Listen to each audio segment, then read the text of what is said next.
Stability doesn't come from certainty. Stability comes from trust. The best thing sometimes is to do nothing and just to let it work itself out and see kind of what happens, and then to give you better clarity of to go into door A or door B. Some of you listening, you're on the struggle bus right now in your business, and I want you to know there are answers. Hey, welcome back to the 3PX show. If this is your first time, thanks. We hope that you enjoy it and you stick around, whether you're watching or whether you're listening.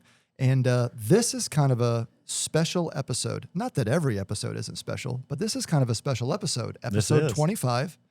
But also, this is the last time you're going to see, for those of you watching, if you're just listening, you're missing out on a whole experience. You are. So welcome. But for those of you that are watching, this is the last time you're going to see this room right here. That is. This is our last episode in a train station. It is. And it's last episode for season 1. Last episode for season 1. Right. It's been almost a year. We're just a couple of weeks shy of a year. But this is our last episode in our this original facility, the Depot Square in Gallatin, Tennessee. And we have our new podcast room that is finally finished, looks great. It does. At our new facility, which is super, super exciting. And because everybody is moved over there, and we're rocking and rolling, and now the last thing to happen is just film. Yep, that's gonna be exciting. I mean, I'm looking forward to getting over there. I can't wait. This has been pretty surreal too, though. So I love it. I love the. I've always loved the backdrop, like in offices and stuff, where it's got the exposed brick, and then out in the where we had storefronts, which is going to be an event center here again. Just kind of got that cool look to it. And we could have done brick for you if you wanted brick in your office. No, we've already done enough for my office. Do we want to talk about that? No, we don't want to talk about that. Okay. But it is nice, though. We could have done brick if you wanted brick. We are bringing the 3PX sign, though, I'm pretty sure. We are bringing that. So we are going to transfer that to the new podcast, because I do love the 3PX show sign. Yes. Okay. We'll bring whatever Quentin wants. That's actually true. Quentin designed it. He's the one that we won't talk about the 4 walls, because I think I messed that up. Listeners don't need to know that if you're standing in our podcast room for longer than 15 seconds, you're going to get dizzy and you are and have to leave. That's my fault. In our next episode, if you start seeing our eyes twitching, you're going to know why. That was not a design flaw. That was an execution flaw on my part, just so everybody knows. I thought it was supposed to be that way. I mean, I guess you did too, though. So no, because he told me, he's like, that's going to be trippy, with his exact words. He did. And I wasn't thinking about it, because I saw the panels. I'm like, oh, those things look cool. Was it supposed to be just 1 wall? 2.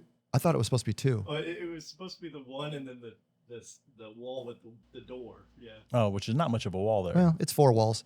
I said I wasn't going to get into this, but if you're looking for a good time, like a carnival, kind of like one of those mazes where you're at a carnival, just come stand in our podcast room for a few minutes. Dude, my stomach's starting to spin now just thinking about it. Let's just get into the show. Okay. Last episode, we talked about, basically, we were in the fire, right? January. Yep. Everything was hitting at once. And that's when your systems, your leadership, and everything gets tested. That's where the business could start to crumble. The foundation can start to crumble if you're not set, if you're not solid, if you're not built on a rock. And we made it through. We talked about the levers that we pulled. And if you missed the last episode 24, you just got to go back and watch it. Okay. Now we're in this gray area. Okay. So now what I want to talk about is the hardest place you can be in sometimes isn't the crisis. It's in between. It's in between the crisis, things are bad, and things are great. It's that muddy gray area where you're not quite sure. I feel like when we're in tough times, I think my clarity is even sharper. It's like when you're a little bit scared, your senses are heightened, your adrenaline's pumping, you're just really aware of everything that's happening. Ultra aware. That's how it is, I think, for me, and probably for you too. Yeah. When you're in a crisis.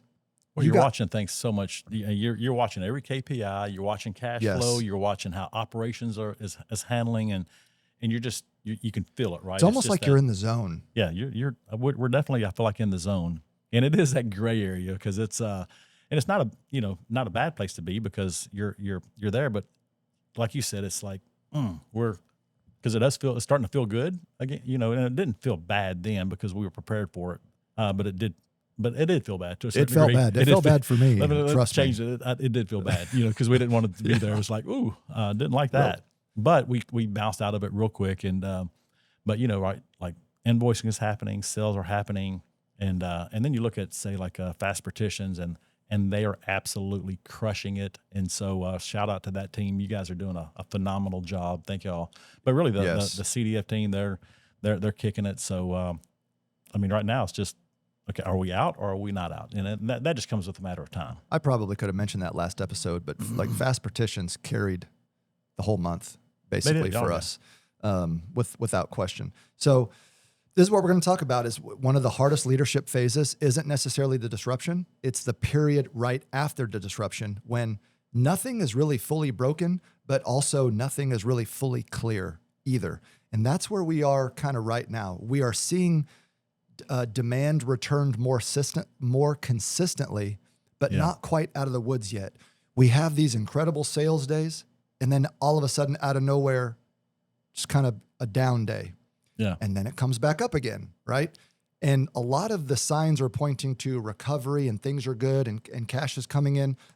But it's like you're still living in this moment of, I remember what last month was. Yeah. And it's like you're still kind of worried and you can't let go just yet.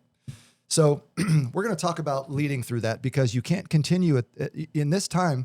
You can't really continue to make just short-term decisions based on the crisis that you were in because that's not scalable long-term. Right. And I'm going to give some examples of that just this week, I'm running into, and I am prone to make decisions that I know will help us today because I'm still worried about what we just came through. Yeah.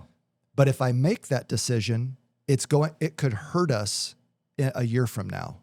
And I'll give some examples. So there's some really common mistakes that leaders can make coming out of a very tough time when you're in this gray area. First one is re-accelerating spend too quickly. Right. So one thing that we didn't furlough, we didn't lay anybody off. But the first thing I said was, we need a hiring freeze right now. Right. Exactly. So we stopped onboarding additional expense. And in some areas that was tough and it hurt, right? You know why it was tough and why it hurt? Because one of those expenses was my EA. The only person I think it hurt was me. Hey, but I'm willing to sacrifice for the good of the team. We had some good candidates. We still have some good candidates. But I told Wayne, I said, ooh, this was a tough one. I said, but if we're going to lead by example, we can't hire an executive assistant, right? And then tell everyone else you can't hire a person or the people that you need, and then here we are hiring. So, no, we don't have an executive assistant. I mean, we could have, but I know, I get it. I'm just kidding. That would have been a bad look. It would have been a bad look. I never would have done that. Honestly, that would have to be the first one to go, and which it was, and I'm okay with that. So, it's always a lead by example, and if I don't, and I'm a firm believer in that 100%. It did make for a rougher couple of months for us, though. It has, looking at emails that, I should have replied to that too. It was harder. It was probably harder on you. You got more text messages and more emails from me than what you normally get. Mm-hmm. Yeah, we won't get into that though. So you got to be careful that you don't reaccelerate spend too quickly because just because the numbers say things are better doesn't always mean that it's better, right? Yeah. But once that cash is spent, once you hire those people, once you make that investment, once you buy that machine, once you take that early pay discount, you write that check and it's gone, you're not getting it back. Right. So continue to be diligent in the things that moved you through that crisis and don't reaccelerate spending too fast. Okay. Right. So the other thing you got to do is be careful releasing constraints too prematurely. So some of those things that we talked about was we had a very strict system of how we paid bills, the way we operated and all that. Well, we constrained ourselves even more on cycles that we paid, how we paid vendors. We're not turning that off probably anytime soon. Right. Right. And the reason is because, like I said just a moment ago, once you turn that off and you go back to paying bills or whatever, how it was, all that cash gets sucked right back out again. Yeah, you got to plan for that and do it in a way that it doesn't affect you. So you got to build back up. So you got to get back to normal, right? And then you got to build back up, and then you start implementing it slowly. You don't have to do it all at one time. And so there's also a strategy in how you do that. But biggest thing is just making sure that you keep doing what you do and just don't make pulls haphazardly. Yeah. And then the last thing that I see as common mistakes is making permanent decisions based on temporary signals. Yeah. So all the levers that we pulled, the things that we did, they were temporary. They're things that we can come back from. It's not something that's going to hurt us 12 months, 24 months, 36 months down the road. They were short-term decisions. They can be undone really fast. Right. So you got to be careful coming out that you don't turn some of the things that you did into long-term decisions. Right. Based off just of short-term KPIs that you were seeing. Mm-hmm. I couldn't agree more. Sometimes when you're in this phase, like speed feels productive. You want to move fast. You want to get out of it. You want to get back to business as normal because that makes you feel better. So that speed, it makes you feel productive, but actually what needs to happen here is discipline needs to be demonstrated in patience. Right. Let the business return to normal. Let the water settle. Get a couple of good months under your belt, and then start looking at, how do we resume? How do we get back to maybe some normal operations? Yeah. Well, you got to make sure that the storm is past, right? You don't want to all of a sudden get into the eye of the storm. If you're in a hurricane, because sometimes you may not know. And so when you're going through it and the water start getting calm, that's good and it feels great. But are you still just in the middle of it and then you're about to hit the other side of it? So, that's a great analogy. And so, you just want to make sure that, hey, long term, let's keep like we're doing, keep the processes, keep everything that we've implemented here recently. Because at the end of the day, like you said a second ago, when you look long term, it's not going to hurt us. It's not one of those things that, hey, we pulled this lever and it's going to affect us long term. Hey, it's taking care of us short term, and it's not going to hurt us long term. And then when we get ready to, and we get on the other side and say, hey, you know what, things are good. We weren't in a hurricane. We were just, a storm came. We were prepared for it. Now we're back in the calm waters and things are going the way we anticipated them to go anyway. And we're doing what we had planned, and the sales are happening the way we wanted them to. At that point, then we can say, hey, we feel good about it now. Now we can start pulling some of those levers. And those are the levers that you're going to pull a little bit slower coming back than you would have when you went into them. Because we made, and it wasn't like we did things fast, but when we did them, it affected a lot of things, but it didn't affect them in a bad way. It was just a positive way for us. When we pull back to where we were, we can take our time on that. Mm-hmm. This time is also dangerous because it's rare when you are in the in-between. It's rare that you're getting perfect information. It's rare that you're getting ultra clean and transparent KPIs that tell you what's happening. It looks like, the business is normalizing, but it's just a snapshot. It's not a 90-day, running window. It's not a 6-month running window. So you tell yourself, well, yeah, the 90-day look back looks bad, but the last 2 weeks look great. Yeah. Well, that's not enough data to make a long-term decision on, right? Exactly. So I'm gonna give you an example of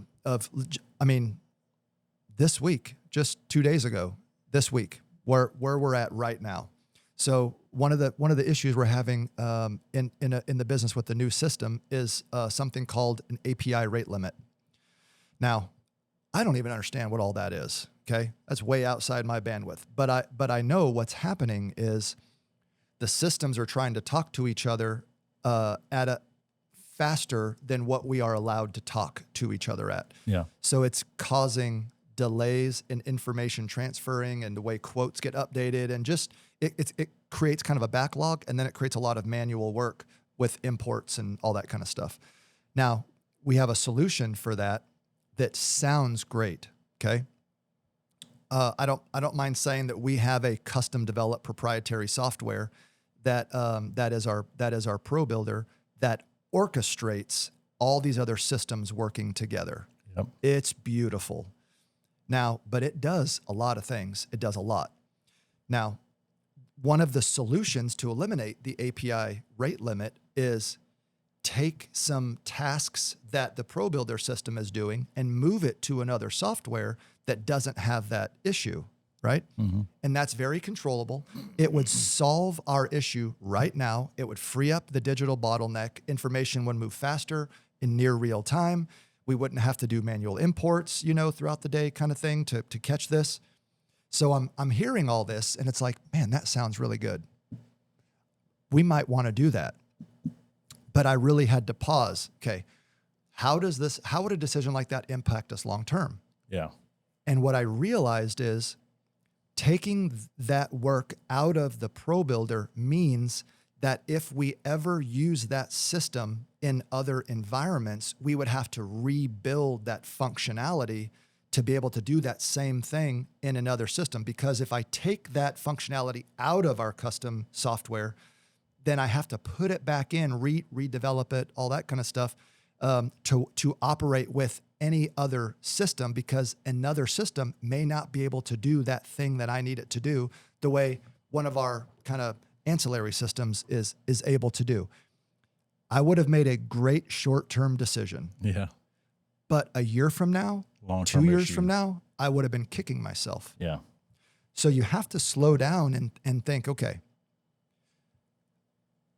things look good. Now we need to speed back up again. Let's get rolling. Let's get moving. But the danger is making a decision now because things aren't still quite clear. Your rush to get back on track, your rush to resume some sort of normalcy in the business can cause you to make a bad decision, and then it could hurt you long term. And if you don't take the time to have that clarity, those are decisions that can happen so quickly and you don't think about it because because everybody else is in alignment with it maybe or something, and everybody think, oh yeah, this will work, because everybody's looking at, hey, this is the issue. This is, this will fix it and this will work it. But somebody's got to sit back and say, okay, well, I know it'll work now, but what will happen later? And so having that clarity that's a big deal, because not everybody steps back and looks at what's going to happen down the road. Mm-hmm. And then down the road, guess what? It's another short-term fix to do whatever. And then you, all of a sudden you go full circle and you realize, man, if we'd have just fixed it a year ago properly, we wouldn't be talking about this now. So one problem can become a chain reaction of multiple problems if we don't do it right. So that's good to be able to have that clarity and be able to catch it before it actually happens. So good deal on that. So there's two lenses that I want to encourage you to look through when, because you've got to create this framework where you're not overloading yourself. You're not making bad long-term decisions for short-term gain. So I want you to look at it two ways. First is this a short-term decision and is it reversible? If this is a short-term move that you can undo or you can reverse, move forward, rock and roll, but just move cautiously. That's like fail-safe, because you can always pivot, you can always turn it around, you can always do something differently if it doesn't look like it's working out. Is it reversible? Well, it may be a break fix right now too, where you just got to do this in order to give them time to fix the right thing, right? So, sorry, keep going. No, you're right. Sometimes you just got to come up for air, man. Yeah. But that they're working on the actual solution. So, yes. Yeah. Yes, that's right. Then the second one is if this is long term and it is an irreversible decision, delay. Unless you are absolutely forced into making that move and you have no other option. Because in a season where things are a little bit gray and cloudy, that's the last place you want to be in coming out of a crisis where you make a long-term decision and it's not reversible, or it would take you a long time to undo what you did. Don't rush that. Right. Pause, delay it, push back.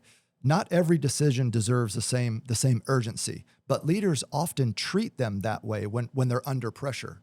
Everything that comes to us when we're under pressure, we just want to answer and we want to move and we want to keep things going. But not every decision requires that level of urgency. I tell people all the time, there's always an option C. Do nothing. Yeah. Option A, do this. Option B, do that. Option C is always there.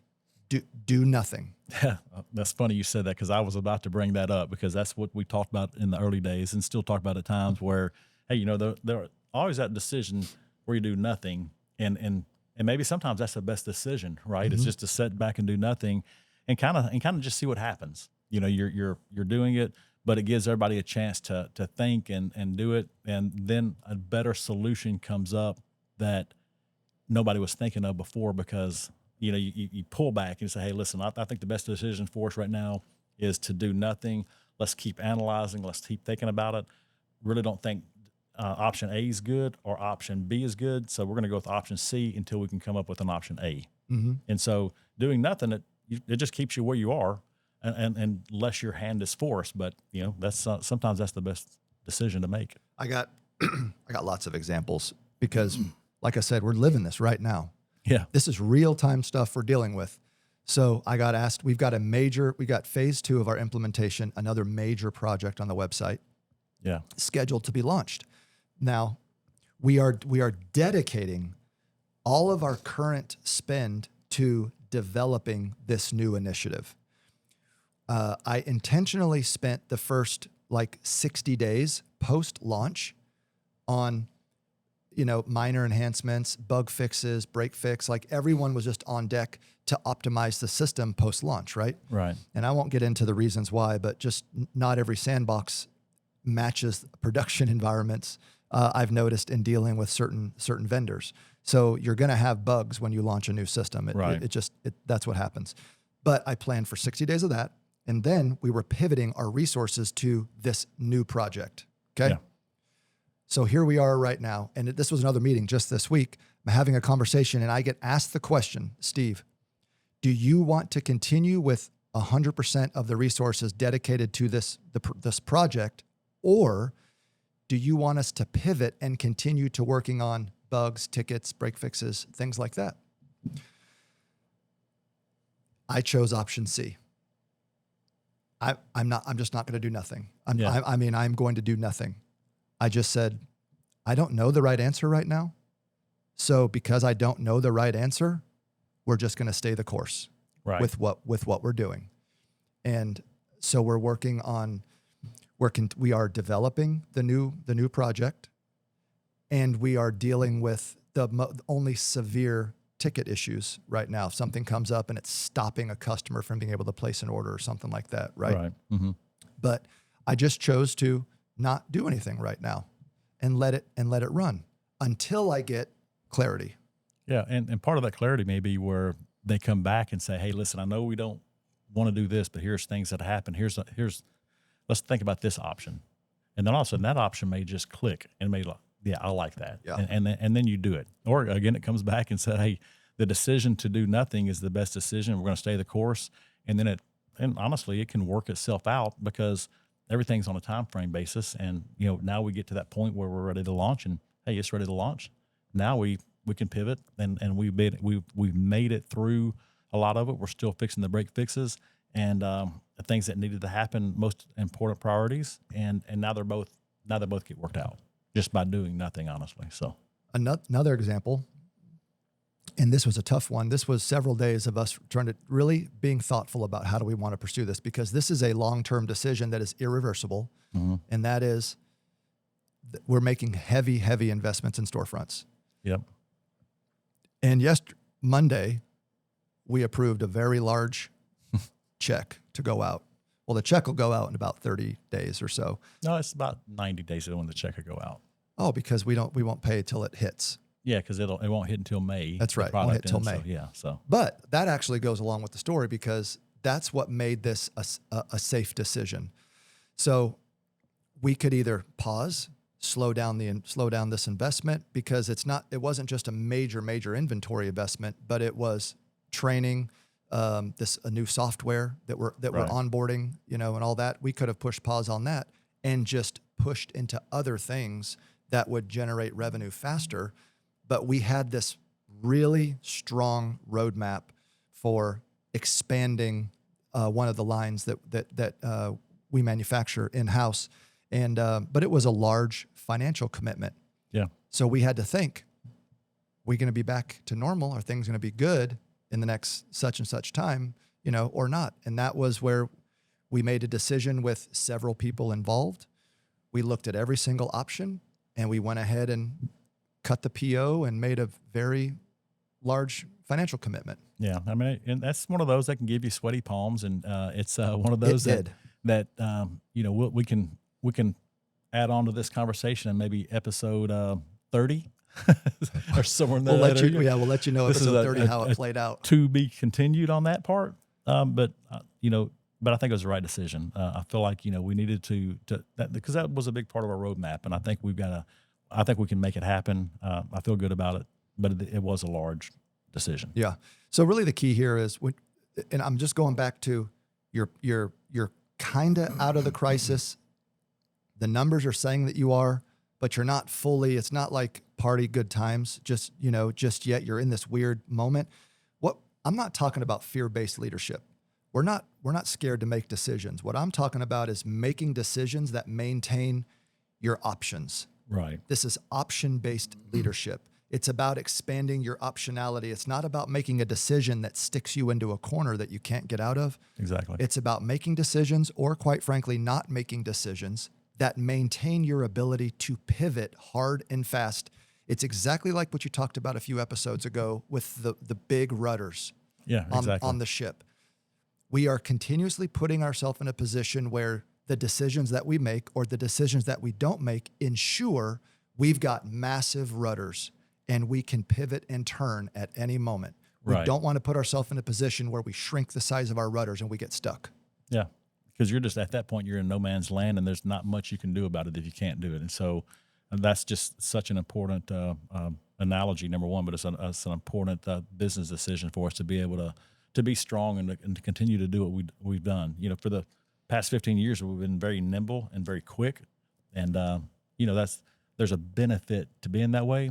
There's also not a benefit to being that way sometimes. Mm-hmm. Sometimes you have to, even though you get the big rudders and you can pivot quick, what it also means too is your props that you have back there that you can hit the gas and just not be nimble, but you're in smooth waters and you can just turn the gas on it and go faster because they can push you quicker. You got big brakes and you got big rudders. You can do a lot. We'll have to throw back to some earlier podcasts, but we have always said cars have brakes not so they can stop. Mm-hmm. Cars have brakes so that you can go faster.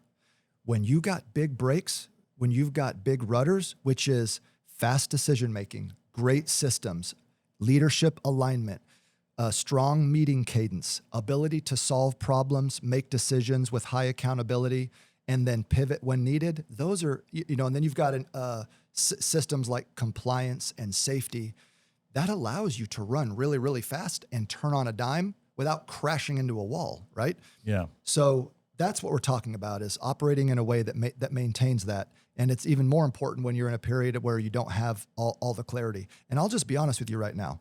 I want to win the quarter. Don't get me wrong. I want to deliver the budget really, really bad, because that's how our team members are incentivized. That's how they get paid. And I want to deliver that. But my ultimate goal right now is to maintain, keep us in a position where we can return to clarity. I don't want to push so hard, deliver a budget, and all I did was muddy the water. Now we're even in a worse position when it comes to reforecasting H2, making long-term decisions, because I've hit the NOS, so to speak, right? And we've sold a bunch, or made all these changes, and the numbers look good, but we're disrupted. That's not a good place to be either. Well, that's go back to, I think it's 23 or 24. when we put a budget out, and we almost level loaded the budget throughout the year. We didn't really do it based off the Yeah. months the way we should have. For the year, we actually ended up ahead of budget and did well, had a good year. But for the first quarter and those months, they looked bad, even though they shouldn't have looked bad. We didn't do a good budget, even though we did one, if that makes sense, because we didn't do it good for the first quarter, and we should have laid it out a little bit differently and watched the cycles, year over year cycles, and so we didn't do that the way we should have, and it really made a lot of distortions of how we looked at our numbers, and had everybody a little bit in a panic mode, or a little bit in an edgy mode, and got to push harder, got to do this, got to do that, and when reality, when you can look back on it, it's like we were doing fine. We were doing what we were supposed to do. We were hitting really where we should have hit. But hindsight is always 20/20. You can always look back and say, yeah, we didn't do that right. And so that's what we don't want to get into, because it took some time to get over that. Because in that H2, we were really gun shy. When we went back and redid the budget for it, we were a little gun shy of how we did it, and actually probably pulled back a little too much on that part. But so I think we're a lot better at how we do it now. But that's just one of those things that you learn as you go. But it's also, hey, let's learn from it and not just go past it and say, hey, you forget about it. You got to make sure that that's on your mind, that next time we go through this, that we know how to do it better each time. Another lever that we pulled. Some of this, I was telling Quentin earlier, some of this is like, it is really gut feeling. Yeah. The numbers say things are getting better, but you really have to lean on how connected are you to your people? How connected are you to the culture? How connected are you to the way people think, act, and believe? Because that's going to inform how your gut is feeling. Yeah. And my gut started telling me, we can push a little bit now. The issues in the new system are leveled out. Demand is coming back. So we did a little sales incentive, right? Yeah. We said, hey, this is a lever I want to go ahead and pull. I want to get things ramped up again. I want to push a little harder. Operations is operating. Yeah. They are. Hey, we optimized. I think this is from the last episode. We talked about inventory optimization. Sure. We optimized inventory, and it allowed us to start doing next day shipments. CDF is shipping next day on fast track production now. Yeah. Because of some of the changes that we made. So now it's time. I said, let's put the hammer down. A little bit. I could not have done that in January or February. Right. Now is the time to go ahead and pull that lever. But who helped make that decision? And that was the ops team. They had a complete buy-in. They said, yes, we're ready. Bring it to us. We're ready to go. Because they absolutely did. And look how quickly that happened. We made the move in January, and we've seen people make a move like this. Companies where they made a move because we moved an entire company from one building to another building. That can be disastrous, right? Mm-hmm. And we've seen companies over the years. I've seen vendors and different things like that make that move, and we don't want to mention them right now. No, but you know who I'm thinking about. Yeah, well, I know you're thinking about, but I've seen other vendors. We're getting hammered. We're getting murdered. And the bad thing that you see that happens to it is it disrupts big time. It disrupts them, but it disrupts you because they have been a really, really good partner for us, and they've done a great job. But this right here was just it hurt, and so. But I think that they're working. They worked hard. We've challenged them to help and do, and they've from what I've heard they're doing so. Yeah, they got a couple of good days behind them. Well, hey, this is a sensitive topic. I shouldn't even got into this. A couple of good days. It's a sensitive topic for you too. We've had to have a couple of good weeks for ourselves at times, but we there were some come to Jesus conversations. There may have been. Okay, all right. So at the end of the day, I got to bring it back to people. Okay. In times like this, your teams don't need false confidence. They don't need worst case scenario type fear. Right. What your teams need is transparency. Your teams need consistency, and your teams need calm decision making. They need the leader to be the type of leader now more than ever that they truly have to get out of this. Now, what is that? Now, in all practicality, that's great to say, but what does that look like? In all practicality, this is what it looks like. Stop making promises, okay? You need a lot less promises Yep. and you need more clear priorities. Don't promise your team X, Y, and Z. If we get out of this, we'll do this next month. And this is, here's what we're looking at. Set clear priorities, focus on just a handful of things, and make that communication ultra clear. You can use language like, here's what we know right now. Here's the things that we are watching. Yeah. Here's what hasn't changed in the business. Yeah. That's clear, focus, priority. Yeah, and that also gives your team, once you land those and you start doing that well, again, that your team has trust in what you're doing, right? They just Yes. they know that, hey, we're making the right decisions for them on their behalf, but also on the company's behalf. Because we've always said that, hey, if this decision, this may be a decision that makes me have to do something different that maybe I don't want to do, but if it's better for the team, then guess what? I'm gonna choke it up and I'm going to do it because it's going to help the overall good of the company, overall good of the team. And that's what's more important is our group, not just me as an individual. If we're looking at it from that standpoint through a lens that we're so narrow focused that, hey, I don't like this just because it's going to cause me a little more grief temporarily, then we're looking at it the wrong way. Dude, I love what you said, mentioning trust. I want to say it a little bit different way because that was powerful. Because we're talking about people now. You got to bring it back to your team. Right. Stability doesn't come from certainty. Stability comes from trust. There you go. There's always going to be uncertainty in the business, in operations, in performance. There's always going to be some uncertainty. But if your team trusts you, if they trust the leadership, if they trust the decisions that you're making, if they trust the priorities that you're setting, that's when you have stability with your team. That's what ultimately drives stability in your business. Oh, but yeah, it does. I mean, your team will do anything in the world for you too when they know that you have their back and they trust you and there's mutual trust going back and forth because you trust them and their ability to be able to do it. So yeah, and sometimes it's better to leave people grounded than hyped. Right. I told you in several episodes ago about, when Tristan told me, he said, you can't just be all sizzle and no steak. Yeah.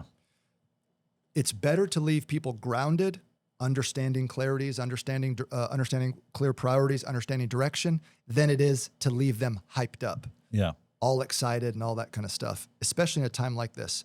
So you want to leave your leaders and your team grounded, not hyped. So, and I think we've had a little bit of both, honestly, because our teams have Yes. been grounded.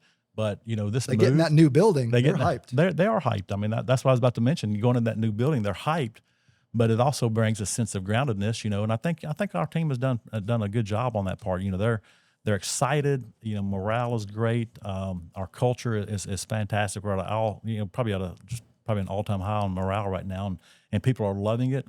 But it can't be hype all the time, right? It's got to be. Yes. You got to be grounded. Hey, let's keep everybody hyped and keep everybody excited, but at the same time, we still have to get it done and knock it out. So if you've made it this far, first of all, you're awesome because you I don't know how you make it through some of my craziness, but if you're listening to this and you feel like you're operating in the gray, if momentum hasn't fully returned to you or your business, if every decision seems to feel like a lot heavier than it used to, man, this episode is for you. And I want you to know, it doesn't mean that you are doing anything wrong. It means that you are leading in a complex season right now. So don't take tough times. Don't take this operating in the gray as an indication that you're doing something wrong. It's just a different season that you're in. So give yourself a little bit of grace, Well, give yourself time to have that clarity too. Like you said earlier in the show, sometimes you got door A, door B that's going this way or going that way. Yeah. Sometimes it's better to go to door C and say, hey, you know what? Door C is just stay still. Yes. Know where you are. Make sure, because if there's a lot of turmoil, a lot of things happening, there's still a lot of that gray area and you're still uncertain. The best thing sometimes is to do nothing and just to let it work itself out and see kind of what happens. And then it'll give you better clarity of to go into door A or door B, or sometimes it's maybe door D because it's something else popped up and it's like, man, if I'd have chosen that door, it would have been horrible. If I'd have chosen B, it'd have been terrible. It's just like when we were looking at buying the new building. We talked about this a few episodes ago too. We had a LOI on a building. We were in love with it. We thought it was the greatest thing ever, and it fell through. We made a bid on another building. It fell through, and it's like, there's no buildings around, and the building that we're going into now never went up for sale, but through relationships that we have, it came up in front of us. We stopped looking. We stopped looking, and we could not have imagined Yep. to be in a. We feel like we got the best building in our area, and it hands down, it's a beautiful spot. It's perfect. Got all the power in the world. It's just it's the best building. When you look at the ones that we looked at, I'm so thankful that we stopped. We did nothing, right? Because when the decision got cloudy, we decided to do nothing. Yeah. And doing nothing ended up being the very best decision that we could have ever made. Yeah. Instead of being hasty and trying to force the issue, because we did try to force that door open on that first one a little bit. We did. And we kicked a few times, and some of the doors that we sell, they're security doors, right? And that's There was no getting in. there was no getting in. We couldn't make that thing happen, and we're thankful that we couldn't have gotten in that door, because the one that we're in now is it's by far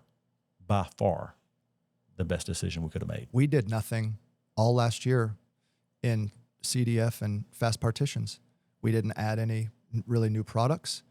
We didn't make any enhancements to the websites.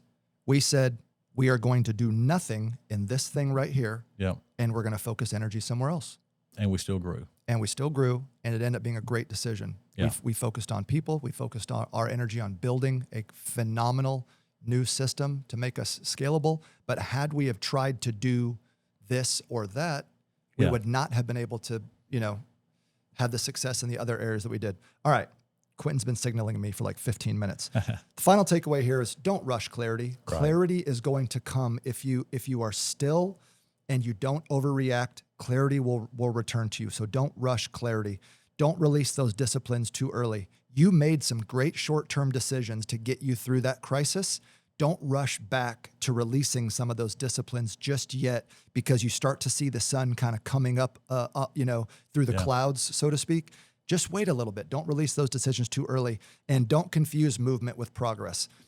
It can seem like things are starting to pick up and things are going, but that doesn't necessarily mean that you're progressing towards clarity just yet. So don't mistake decisions and movement for progress. You still got to be a little bit careful. So, look, if you enjoyed this one, I'll tell you, like I said in the last episode. Okay, there's probably a lot of operators out there who aren't listening or aren't watching that are dealing with the same situation. Right. Hey, just share it with somebody. I don't normally say like, hey, please share this with somebody, but hey, this is a tough time. Tariffs and war, political uncertainty. We've got global turmoil, supply chain disruption, people issues, rising wages, all these pressures. Some of you listening, you're on the struggle bus right now in your business, and I want you to know there are answers. And if you found some answers or some help in this episode, the last episode, any episode, man, share it. Just share it with somebody, right? And help them out. We don't make any money talking to this camera. That's true. But I feel like this will help some people. Yeah, I think it will. And just make sure that you're not in the eye of the storm. When things feel smooth, the sky looks blue, just make sure that you're looking far enough in the horizon that you see plenty of blue sky, and that you feel good enough that hey, I know I'm not in the eye of the storm. I'm in blue open water, and we're good. Because if you see the clouds coming on the other side, that part of the storm can be worse than the first part. Stay hunkered down. Stay hunkered down, and just make sure you do the right things. And sometimes the right thing is do nothing. I lived through Hurricane Katrina down on. Yeah, I couldn't imagine that in Gulfport, Mississippi. Yeah, so I could talk about that. It's you probably wild. Could, but yeah. I'm waiting for Quentin to. And the power of that storm. I had a buddy that a rail car went into his grandmother's front yard. She was out of the house, of course, but went to the front yard because of the storm from Katrina, and she lived a mile away from the beach. Or not, maybe it wasn't a rail car, or wherever it was a container from a ship, and they were a mile away. That's how much power is in. I mean, it's a 80,000-pound container that's in your front yard. It picked up the casino boats and threw it on land. Wow. Like they were nothing. So you got to be careful of the backside of the storm. Big time. Stay hunkered down. Exactly. All right. So, hey, if you made it this far, we love you. We appreciate you. Yep. Thank you for watching. Thank you for listening. Hey, we love engaging with you. So find us on our social media accounts, like, share, subscribe, all the things. And, this closes out season 1, Woohoo. Depot Square, the 3PX podcast. How about and that? The next time you see us, we'll be in a fancy new podcast studio with only 2 of the walls having the board, so we How don't about get all that? dizzy. Hey, that's it. So thank you for watching, and God bless. We love you. See you. See you.